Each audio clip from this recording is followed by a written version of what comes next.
గద్వాల్ పట్టణంలోని షేరెల్లి వీధిలో గల శ్రీ రాఘవేంద్ర స్వామి మఠంలో 354 శ్రీ రాఘవేంద్ర స్వామి ఆరాధన ఉత్సవాలు ఘనంగా ముగిశాయి.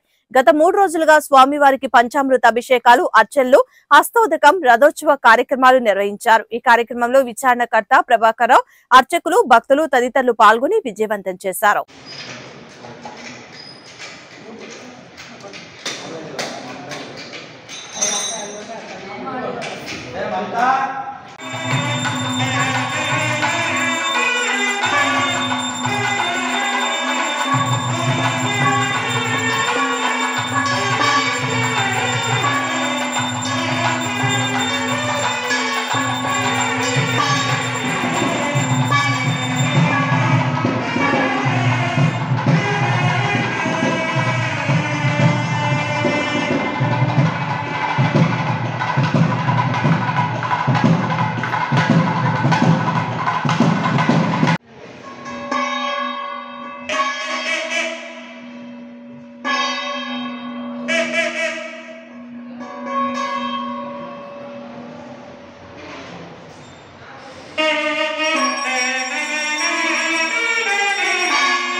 ప్రభాకర్ రావు విచారణకర్త ఇక్కడ టెంపుల్కు రాఘవేంద్ర స్వామి మఠం ప్రారంభం నుంచి ఇక్కడ నేను విచారణకర్తగా కార్యక్రమాలు నిర్వహిస్తున్నాను.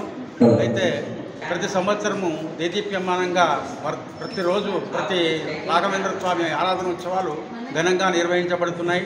తద్వారా ఇక్కడ బ్రాహ్మణ మిత్రులు, తర్వాత ఇతరులు అందరూ కూడా రాఘవేంద్ర స్వామిని దర్శించి తరించుతున్నారు. తర్వాత ప్రతి సంవత్సరం లాగే ఈ సంవత్సరం కూడా ఆరాధన మహోత్సవాలు 3 రోజులు రంగరంగ వైభవంగా జరిగింది. ఈరోజు ఆఖరి రోజు చాలా సంతోషంగాను చాలా సద్భావంగాను ఈ కార్యక్రమం నిర్వహించబడింది. అదేవిధంగా ప్రతి సంవత్సరం కూడా రాయల వారి ఆశీర్వాదంతో, సుబుధీంద్ర తీర్థ శ్రీపాదుల వారి అనుగ్రహంతో ప్రతి సంవత్సరం కూడాను ఇదే విధంగా రాఘవేంద్ర స్వామి ఆరాధన మహోత్సవాలు జరుపుతామని చెప్పి తెలియజేస్తున్నాం.